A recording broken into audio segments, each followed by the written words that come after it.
విలువలు. ఈ కథను రచించిన వారు తమిరిస జానకి గారు. ఈ కథ నవ్య వారపత్రికలో 2009 జనవరిలో ప్రచురితమైంది. చదువుకునే రోజుల్లో జీవితం అంటే పూలబాట అనుకునేవాడు రఘు. చదువు ముగించాక గానీ తెలియలేదు, పూలబాట సిద్ధంగా పరిచి ఉండదు.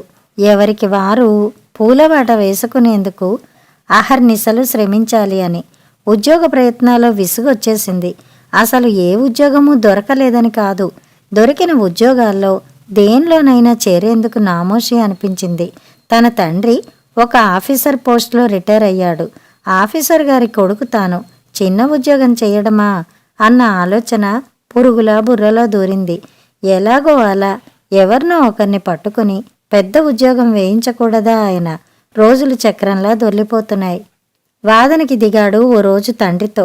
మీకు తెలిసిన వాళ్లలో పెద్ద పెద్ద వాళ్ళుంటారు కదా, వాళ్ల సిఫారసుతో నాకు మంచి ఉద్యోగం ఎందుకు వేయించరు? అలాంటి పనులు నాకు తెలియవురా, ఉన్న మాటే చెప్పాడు రామ్మూర్తి. మీ ఉద్యోగంలో మీరెవరి అండదండల కోసం పాకులాడకుండానే రిటైర్ అయ్యేదాకా నెగ్గుకొచ్చారా మీరు? కొడుకు అలా అడిగినందుకు, వాడి మనసులో అలాంటి ఆలోచన కలిగినందుకు బాధ అనిపించింది రామ్మూర్తికి. తన సంగతి తెలిసి కూడా ఆ మాట అనడం సమంజసమేనా? కానీ కొడుకు ఆ విధమైన ప్రశ్న సంధించినప్పుడు సమాధానం చెప్పక తప్పదు కదా. నా ఉద్యోగ ధర్మం నేను నిర్వర్తిస్తూ రిటైర్ అయ్యాను. ప్రమోషన్ల కోసం ఎప్పుడూ తప్పుదారి తొక్కలేదు. అందని వాటి కోసం అర్రులు చాచలేదు. ఎవరి చేత మాట అనిపించుకోలేదు. చిన్న చిన్న ఉద్యోగాల్లో చచ్చినా చేరను. రివ్వున బాణంలా దూసుకొచ్చింది మాట. కొడుకు మాటలకి భూదేవి కల్పించుకోకుండా ఉండలేకపోయింది. పాడిందే పాడరా అని నీ మొండి పట్టుదల నువ్వును. చిన్న ఉద్యోగంలో చేరి అంచెలంచెలుగా పైకొచ్చారు మీ నాన్నగారు. నువ్వు అలా పైకి రావాలి గాని. అమ్మా, ఆ రోజులు వేరు, ఈ రోజులు వేరు. ఉద్యోగాల్లో చేరడమే నెలకి 25,000, 30,000ల్లో చేరుతున్నారు.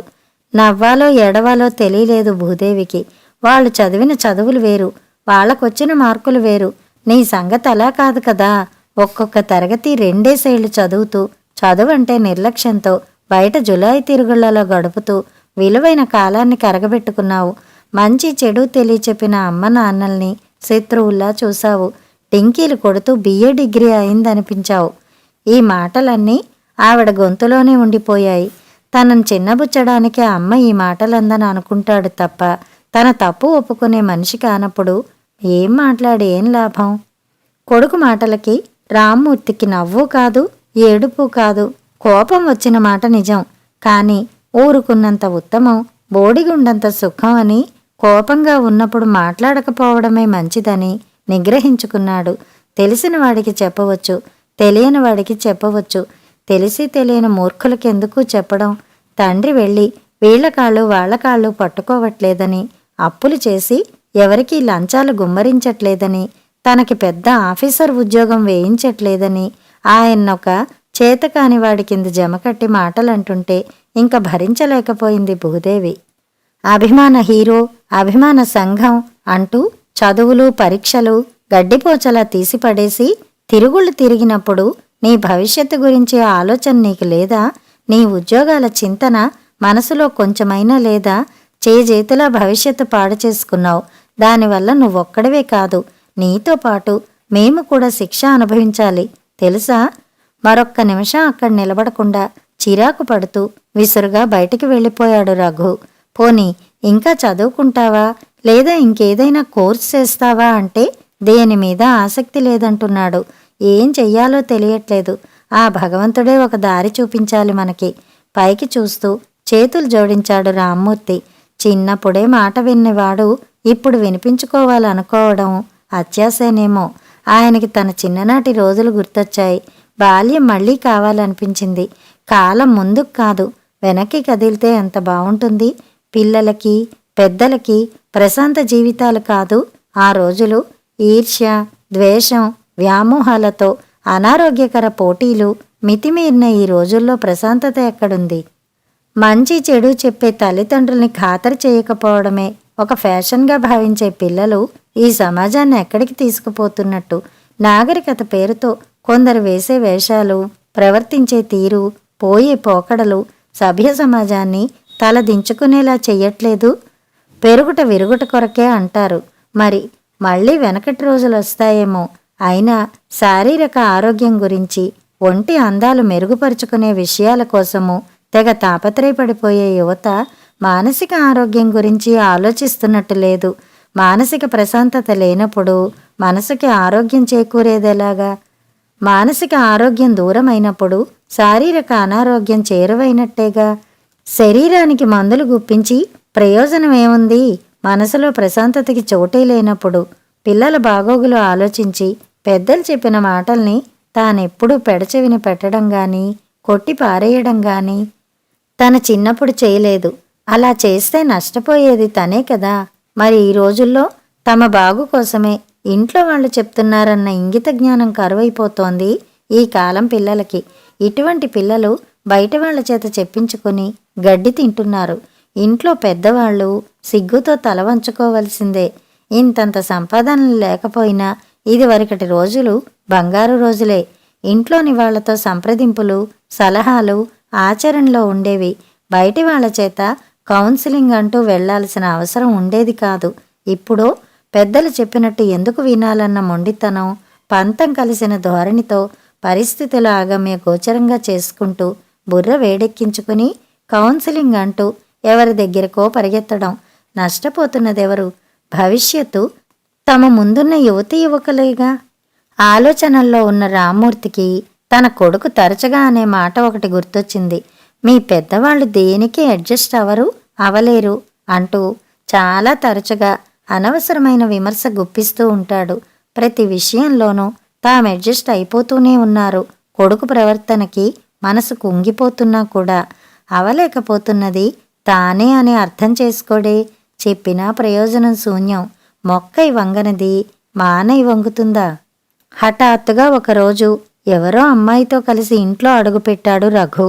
నందిని నేను రిజిస్టర్ పెళ్లి చేసుకున్నాం ముక్తసరిగా అన్నాడు అమ్మా నాన్నలతో. తెల్లబోయి చూస్తున్న వాళ్ల ఆశ్చర్యాన్ని తప్పుగా అర్థం చేసుకున్నాడు. ఈ పెద్దవాళ్ళెప్పుడూ ఇంతే, దేనికి సర్దుకుపోయే మనస్తత్వాలు కావు.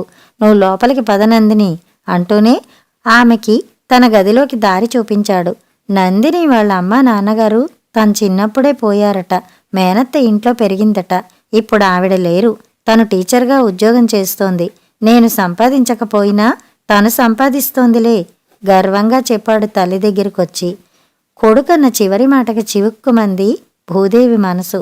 కోడలు సంపాదిస్తుంది కాబట్టి కొడుకు సోమరిపోతలా కూర్చున్నా పర్వాలేదని సమర్థిస్తుందా తను? ఎందుకింత పొరపాటుగా ఆలోచిస్తున్నాడు? 2 సంవత్సరాలు కాలగర్భంలో కలిసిపోయాయి. ఎంతమందికో అవి పరిగెత్తినట్టే అనిపించి ఉండొచ్చు. రామ్మూర్తి భూదేవిలకి అవి మౌనాన్ని ఆశ్రయించిన రోజులయ్యాయి. నవదంపతుల మధ్య ఏ వాద వివాదాలొచ్చినా, ఏ గొడవలొచ్చినా అత్తమామలు కారణమైనా కాకపోయినా కూడా వారి వంకే వేలు చూపే కాలం అయిపోయిందని భూదేవి వంటిల్లే తన స్థావరంగా అంకితమైపోయింది. బయట వరండాలోని పడక్కుర్చి వదలన్నేస్తమైంది రామ్మూర్తికి.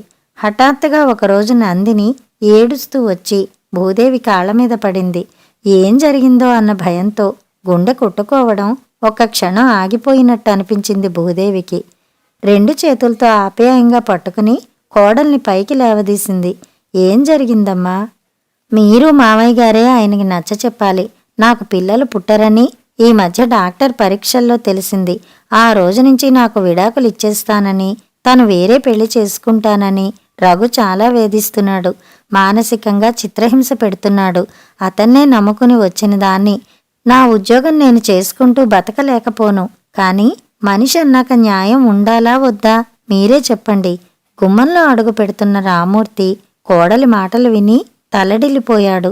ఊరుకోమ్మా, ఏడవకు, నీకు అన్యాయం జరగనివ్వం ఓదార్చింది భూదేవి. ఆ రాత్రి కొడుకుతో తల్లిదండ్రులిద్దరూ మాట్లాడారు. రఘుది ఒకటే మాట, ఇంకో పెళ్లి చేసుకుంటానని. చెప్పలేనంత ఆశ్చర్యం అనిపించింది వాళ్ళకి. ప్రేమించి పెళ్లి చేసుకున్నాడు. ఇదే నా ప్రేమంటే? రాత్రంతా కంటి మీద కొనుకులేదు వాళ్ళిద్దరికీ. మర్నాడు ఏదో పనుండి బయటికి వెళ్లిన రామ్మూర్తి ఊరి సెంటర్లో అంత జనసందోహాన్ని చూసి ఏం జరిగిందో ఏమయ్యిందోనని ఒక పక్కగా నిలబడ్డాడు. ఆకాశమంతెత్తున్న అభిమాన హీరో బొమ్మని పెట్టి పాలాభిషేకం చేస్తున్నారు అభిమాన సంఘం వాళ్ళు. ఇసుకేస్తే రాలని జనాల తోపులాటలు. అయ్యా, ఒక్కసారి మా తమ్ముణ్ణి పట్టుకోండయ్యా, అన్ని పాలు పారబోస్తున్నారు వాళ్ళు. ఓ గ్లాసుడు పాలు తమ్ముడి కోసం పొయ్యమని బతిమాలి తెచ్చుకుంటాను. 8 ఏళ్లుంటాయేమో ఆ కుర్రవాడికి. వాడి మాట పూర్తి కానేలేదు. సుమారు 4 నెలల పసిబిడ్డ రామ్మూర్తి చేతుల్లో. తెల్లబోయి చూశాడు. మీ అమ్మ నాన్న ఏరి? ఇద్దరూ చచ్చిపోయారయ్యా.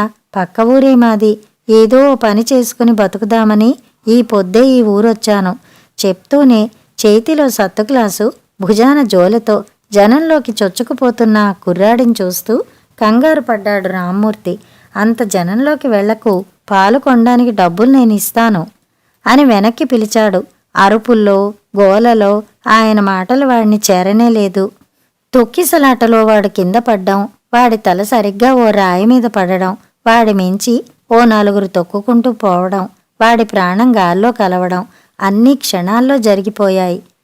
ఇంట్లో అడుగు పెడుతూనే కళ్ళ నీళ్లతో గద్గదికమైన గొంతుతో తన భర్తని బతిమాలుకుంటున్న కోడల్ని జాలి గొలిపే స్వరంతో శతవిధాల కొడుక్కి నచ్చచెప్పే ప్రయత్నం చేస్తున్న భార్యని చూశాడు రామ్మూర్తి.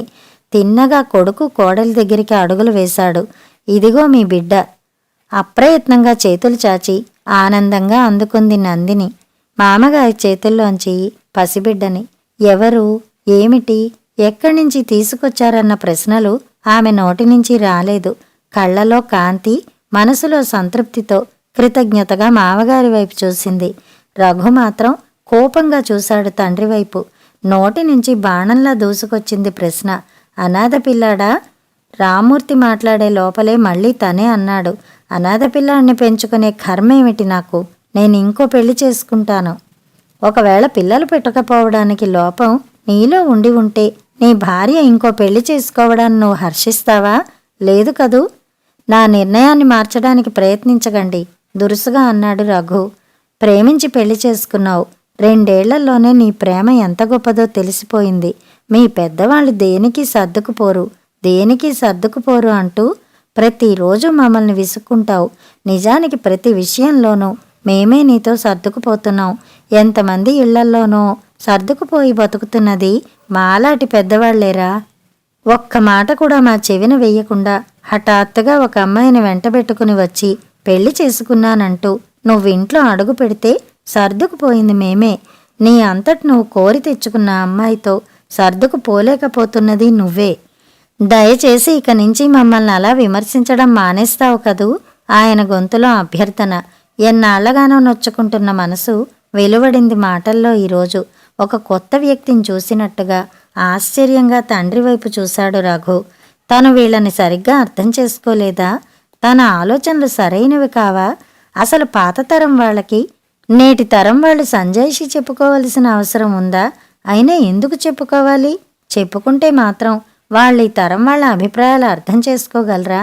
చిరాగ్గా తల్లివైపు చూస్తూ అక్కడి నుంచి కదలబోయాడు. ఒక్క నిమిషం ఆగు. రామ్మూర్తి గొంతు కంచుకంఠంలా మోగింది. ఇందాక ఏమన్నావు?